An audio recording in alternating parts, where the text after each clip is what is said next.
2 heures.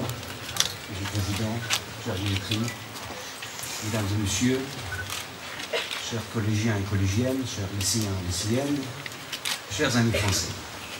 C'est un grand honneur pour moi de représenter ici l'ambassadeur Alexei Mouchkov, ainsi que tous mes collègues, diplomates et collaborateurs de l'ambassade de Russie à Paris. Tout d'abord parce que nous ne sommes pas étrangers, l'ambassade du lycée Janson, compte tenu que plusieurs dizaines d'enfants et collaborateurs de l'ambassade ont passé par cet établissement scolaire prestigieux et plusieurs enfants font leurs études aujourd'hui.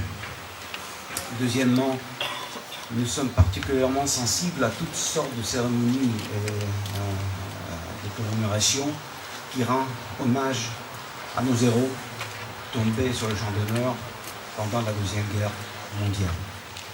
Et là, en plus, il s'agit des soldats français, des pilotes français qui sont venus en aide à notre peuple au moment le plus dur peut-être de son histoire, au moment où la guerre faisait rage à l'Union soviétique de l'époque.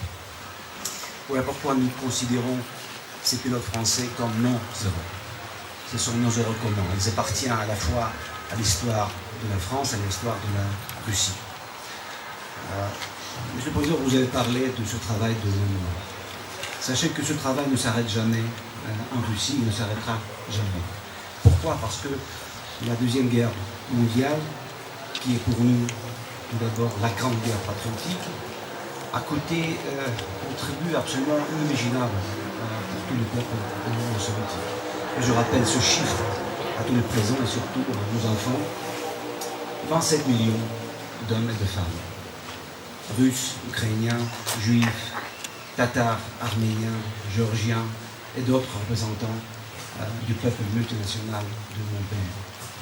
Voilà pourquoi ce travail a une importance incroyable pour nous. Voilà pourquoi nous faisons tout pour que nos enfants gardent dans leur mémoire les événements qui appartiennent désormais à l'histoire, surtout dans le contexte que très bientôt, hélas, nous verrons le départ des derniers soldats de cette Deuxième Guerre mondiale, de cette grande guerre patriotique pour mon pays. C'est pourquoi l'ambassade est extrêmement sensible et participe activement dans toutes les commémorations, dans tous les événements liés avec ce travail de mémoire. Et là, c'est une action vraiment franco-russe, parce que Jason de Sailly va accueillir cette plaque, mais ce sont des enthousiastes russes qui ont inventé ce programme très touchant, à mon avis, commémorer la mémoire de tous les 42 pilotes français tombés sur le sol soviétique, sur le sol russe. Ce travail est déjà commencé, il y a déjà quelques plaques qui sont installées. Voilà, nous assistons à l'ouverture de cette nouvelle plaque à Jason de Sailly. Et c'était extrêmement important que cette plaque est installée justement ici, dans notre lycée. Parce que, entre des amis, il faut dire la vérité, et je dois vous dire que malheureusement, cette incroyable aventure de Normandie-Niemen est mal connue en France. Elle est beaucoup mieux connue en Russie.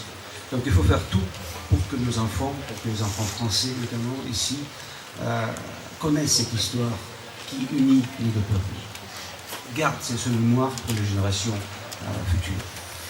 Donc je profite de cette occasion pour remercier la direction du lycée, l'association mémoriale Normandie-Niemen, mes amis et compatriotes russes, pour ce travail commun.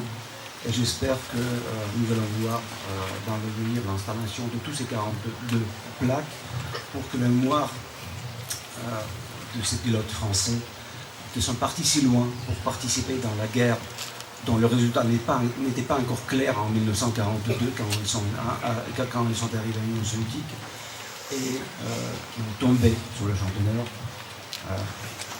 en forgeant cette fraternité d'armes qui a été commencée pendant le premier conflit mondial quand les soldats russes sont venus en France pour épauler leurs frères d'armes français.